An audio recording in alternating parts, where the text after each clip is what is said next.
The moment I stepped into the brightly lit community hall, holding my daughter's small, warm hand, I felt something tighten in my chest, not fear, but a quiet awareness that tonight would test me in ways I hadn't expected. Laughter echoed across the room, old classmates greeting one another, memories colliding with present realities. I wasn't here to prove anything. I was here because my daughter Lily had asked me with hopeful eyes if we could go together. And as a single dad, I had learned long ago that showing up mattered more than pride. Lily was 7, with soft brown curls and a habit of squeezing my hand when she felt uncertain. "It's okay, Dad," she whispered as we walked past a group of well-dressed couples. "I like it here."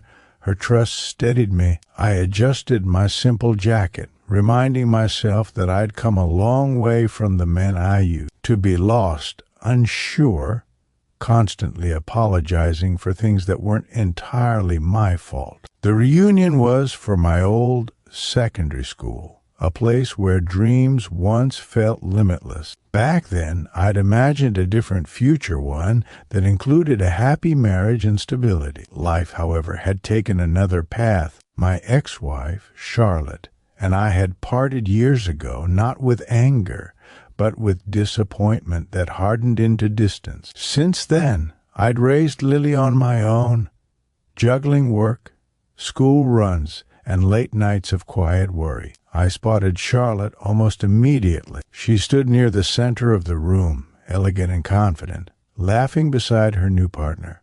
She hadn't noticed me yet. For a moment, I considered turning around, slipping out quietly.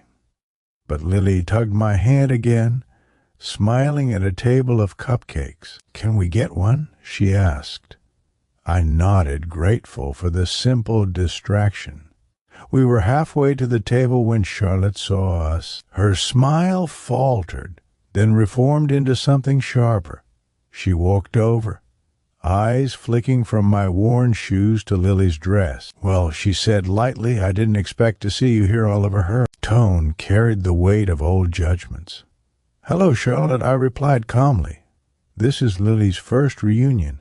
Lily waved shyly. Charlotte gave a polite nod, then turned back to me. "Still managing on your own?" she asked, loud enough for nearby ears to catch. "It must be hard doing all that without much to show for it." I felt the familiar sting, but I knelt beside Lily instead, smoothing her hair. "Why don't you grab a cupcake?" I said gently. She skipped away, oblivious to the tension. Charlotte's gaze followed her, then returned to me. "You always were stubborn," she said. "I suppose some people just never move on." Before I could respond, another voice cut in, warm and steady. "Oliver, there you are." I turned, surprised, to see Jonathan Hale standing beside us.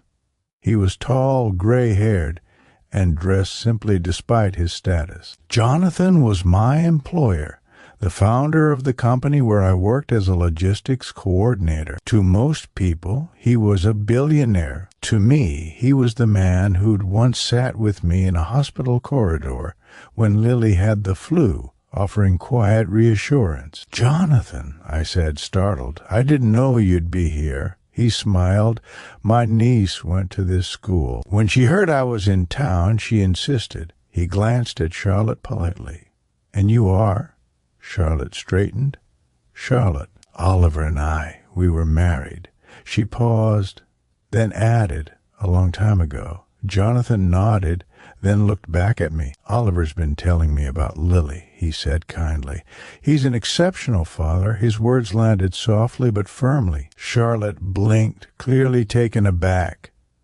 "She's a wonderful child," Jonathan continued, "and Oliver, he's one of the most reliable people I know. The company wouldn't run half as smoothly without him." There was no boast in his voice, only sincere respect. Around us, conversation slowed. I could feel eyes turning our way. Charlotte's expression shifted, uncertainty replacing confidence. "Oh," she said quietly, "I didn't realize." Jonathan smiled again, then excused himself to greet someone else, leaving a gentle silence behind. Charlotte looked at me, something unreadable in her eyes. "You seem different," she said at last. I shrugged. "Life teaches you things," Lily returned, cupcake in hand, grinning. "Dad," he said, "you're exceptional," she whispered loudly. I laughed, embarrassed, and hugged her close. The rest of the evening unfolded more gently. People I hadn't spoken to in years came over, asking about Lily, about my work. I answered honestly, without exaggeration or apology. I talked about early mornings, packed lunches, and bedtime stories, about how being present mattered more than being impressive. Later, as the event wound down, I stepped outside with Lily to wait for our ride. The night air was calm, the stars faint but steady. Lily leaned against me. "Dad," she said softly, "I'm glad you're my dad." Her words were simple, but they filled me with a warmth no achievement ever could. Jonathan joined us briefly, offering us a lift home. On the drive, he spoke not of business, but of family, of how success meant little without people to share it with. When we arrived, he wished Lily good night and told her to keep believing in kindness. After he left, I tucked Lily into bed. She fell asleep quickly, clutching her favorite book. I sat beside her for a moment, thinking about the evening, not the humiliation I'd feared, but the quiet affirmation I'd received, not because of wealth or status, but because of who I was becoming. The reunion hadn't changed my life overnight. I was still a single dad, still budgeting carefully, still waking up early for work.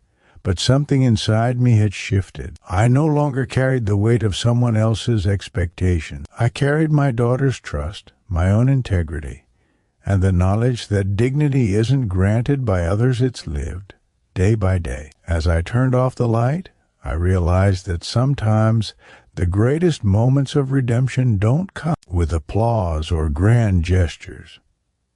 They come quietly, in the presence of compassion, reminding us that true worth is found in kindness, perseverance, and the courage to keep showing up, no matter who's watching.